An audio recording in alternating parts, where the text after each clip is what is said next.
प्यारे बच्चों, नमस्कार। आज हम लोग बात करने वाले हैं चरक विमान स्थान का 5वां चैप्टर बात करेंगे। ओके। चैप्टर का नाम क्या है? स्रोतो विमान अध्याय। चैप्टर का नाम क्या है? स्रोतो विमान अध्याय। अर्थात यहाँ पर हम लोग का स्रोतस से संबंधित जो भी बातें हैं उसको पढ़ना है। तो जैसा कि हम लोग जानते हैं, सेकेंड ईयर में हम लोगों ने स्रोतस पढ़ रहे हैं। इससे पहले हम लोग रचना सारी, फर्स्ट ईयर में भी हम लोगों ने स्रोतस के बारे में बहुत ही डिटेल में पढ़ा है। अगर आपको थोड़ा सा डिटेल में देखना है स्रोतस के बारे में, तो आप जरूर हमारे चैनल पर जाएंगे। वहाँ पर रचना शारीर का स्रोतस वाले सर्च करेंगे, प्लेलिस्ट बना हुआ है स्रोतस शारीर का। ओके, वहाँ पर अच्छे से देख लेंगे। तो यहाँ पर देखेंगे सबसे पहले अध्याय परिचय। अध्याय परिचय देखना है तो जैसा कि हम लोगों ने हर एक चैप्टर का अध्याय परिचय में बताया है कि किस तरह से लिखना है आपको, कि ये चरक विमान स्थान का ये 5वां चैप्टर है। मान लीजिए जो चैप्टर की बात कर रहा है उस चैप्टर का नाम लिख देंगे, है ना। 5वां चैप्टर है तो इससे चरक विमान स्थान का ये 5वां चैप्टर है, पहला पार्ट हो जाएगा। दूसरा पार्ट हम लोग देखते हैं कि ये उस चैप्टर का नाम लिखना है कि ये स्रोतो विमान अध्याय है। ओके, स्रोतो विमान अध्याय है।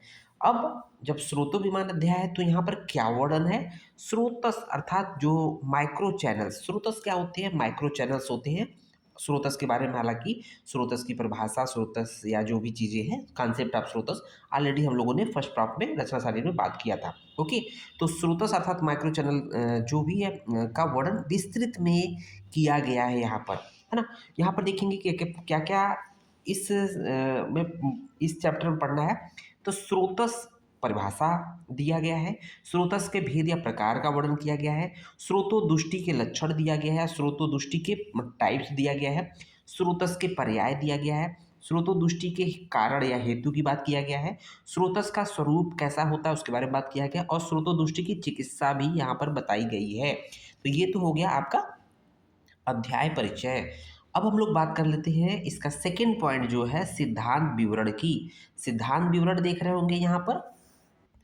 इसमें पहला पॉइंट है स्रोतस की परिभाषा। स्रोतस की परिभाषा हम लोग पहले भी, अगर स्रोतस आपको याद हो गया हो तो बहुत कोई दिक्कत नहीं है, नहीं तो फिर इसको पढ़ लेते हैं। तो क्योंकि चरक विमान स्थान पढ़ रहे हैं तो सबसे पहले चरक की बातें रखेंगे। तो यहाँ पर स्रोतस की परिभाषा, स्रोतस के बारे में चरक ने विमान स्थान 5वें चैप्टर में बोला है, सुश्रुत ने सुश्रुत शारीर के 9वें चैप्टर में बोला है। तो क्या है स्रोतस की परिभाषा?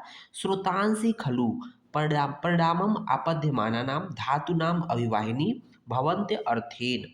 चरक विमान स्थान का जो है 5वें चैप्टर का श्लोक नंबर 3 है। ओके, श्लोक जरूर देखते रहेंगे बुक में, जिससे कि हम लोग कोई मिस्टेक ना कर सके श्लोक में। ओके, तो क्या है स्रोतस? तो इसको देखेंगे। स्रोतस क्या होते हैं? परिणाम प्राप्त धातुओं को अन्यत्र ले जाने के लिए वहन करने वाले होते हैं। स्रोतस परिणाम प्राप्त धातु को अन्यत्र अर्थात एक स्थान से दूसरे स्थान ले जाने के लिए वहन करने वाले होते हैं। कहने का मतलब, अब इसको हम लोग थोड़ा सा और इलेबोरेट करते हैं, इसको और डिटेल में करते हैं। तो यहाँ देख रहे होंगे उसी को थोड़ा सा एक्सप्लेन किया गया है कि स्रोतस क्या करते हैं? वहन करते हैं। किसको? परिणाम प्राप्त धातु को। यही तो बोल रहा है, स्रोतस वहन करते हैं परिणाम प्राप्त धातु को। तो लेकिन होता क्या है कि परिणाम प्राप्त धातु बनती कैसे है, प्राप्त कैसे होती है? तो जब पंचभौतिक आहार पर जठराग्नि की क्रिया होती है तो आहार रस की प्राप्ति होती है। आहार रस अर्थात यही तो है परिणाम प्राप्त धातु, जिसके द्वारा शरीर का पोषण होता है। ओके, ये तो हो गई स्रोतस की परिभाषा। ठीक है। अब इसका अगर बात करें तो इस भोजन का पाचन कहाँ होता है? एलिमेंट्री कैनाल में होता है ना। एलिमेंट्री कैनाल में होता है। पाचन के पश्चात जो भी लिम्फेटिक्स होती हैं, पोर्टल वेन्स होती हैं, उनके द्वारा जो परिणाम आहार रस होता है, परिणाम प्राप्त धातु होती है, वो जाती है हृदय में। हृदय के माध्यम से संपूर्ण शरीर में एक एक सेल्स को जाती है, जिससे जहाँ जैसी रिक्वायरमेंट हो वो अपना न्यूट्रिशन अर्थात पोषण प्राप्त करती हैं। ओके, ये हो गई परिणाम प्राप्त धातुओं का कॉन्सेप्ट। ओके, अब देखेंगे सुश्रुत ने स्रोतस की परिभाषा क्या बोला है। वेरी वेरी इंपॉर्टेंट है। मूलात खादांतरम देहे प्रसितम त्वभिवाह्य स्रोतस ततः इति विज्ञेयम सिरा धमनी विवर्जितम। बहुत अच्छे से डिटेल हम लोगों ने फर्स्ट पार्ट में पढ़ा है सिरा धमनी विवर्जितम के बारे में। अर्थात मूल छिद्र से संपूर्ण शरीर में फैला हुआ रसादि का जो वहन करता है और जो सिरा धमनी से पृथक है, मतलब जो रचना सिरा धमनी से पृथक है, उस अवकाश को स्रोतस जानना चाहिए, कहना चाहिए। ये तो हो गई परिभाषा।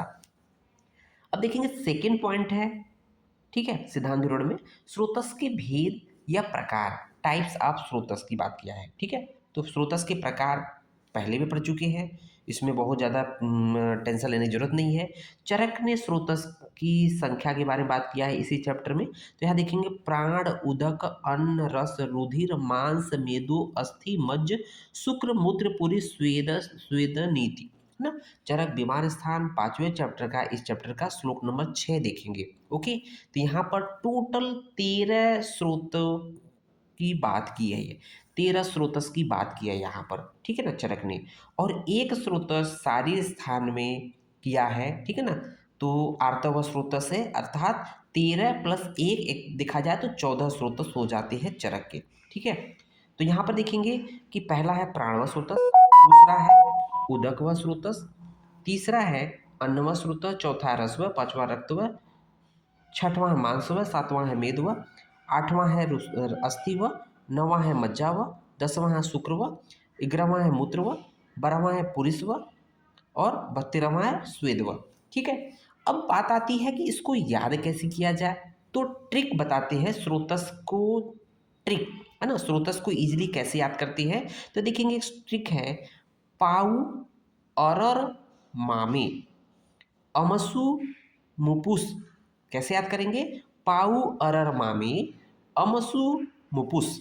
क्या है, पा से हो जाएगा प्राणव स्रोतस, ऊ से हो जाएगा उदकव स्रोतस, अरर में अ से हो जाएगा अन्नव, र से हो जाएगा रसव और र से रक्तव। अरर हो गया मामी, मामी का मतलब मांस व मेदव। ओके, अमसु, अ से अस्थिव, म से मज्जा व, शु से शुक्रव हो गया। मुपुस, मुंह से हो जाएगा मूत्रव, पू से हो जाएगा पुरुष व, स से स्वेदव हो जाएगा। तो इस तरह से पाऊ अरर मामी अमसु मुपुस, इस तरह से ट्रिक हो गया स्रोतस का। ओके, अब यहाँ पे बात आती है कि चरक ने तो इतने स्रोतस दे दिए, 13 प्लस एक आर्तव स्रोतस हो जाएगा, 14 हो जाएगा, है ना। 13 प्लस 1 इक्वल टू 14 स्रोतस माने चरक ने। लेकिन सुश्रुत ने भी क्या इतने माने, नहीं। सुश्रुत ने 3 नहीं माने चरक के द्वारा जो दिए गए, उसमें हम लोगों ने गोला कर दिया है। 8वें नंबर का अस्थिव, 9वें नंबर का मज्जाव और 13वें नंबर का स्वेदव, ये तीनों चरक ने नहीं माने। इस तरह से चरक सुश्रुत ने 3 नहीं माने, अर्थात सुश्रुत ने 14 न मान के उन्होंने 11 युग माना है। तो आइए उसके बारे में बात कर लेते हैं। यहाँ देख रहे होंगे नोट करके दिया हुआ है कि चरक ने इस अध्याय में 13 स्रोतस का वर्णन किया है, अर्थात चरक विमान 5 में 13 स्रोतस का वर्णन किया है। लेकिन शारीर स्थान में गर्भ प्रकरण में, शारीर स्थान के गर्भ प्रकरण में आर्तव स्रोतस का वर्णन किया है। इस प्रकार से 13 प्लस 1 इक्वल टू 14 स्रोतस का वर्णन चरक ने किया है। ओके, सुश्रुत ने क्या किया, सुश्रुत ने, आचार्य सुश्रुत ने चरक के 14 स्रोतसों में से 3 नहीं माने हैं। कौन कौन से, 8वां, 9वां और 13वां, अर्थात अस्थि व मज्जा व स्वेद का वर्णन नहीं किया है।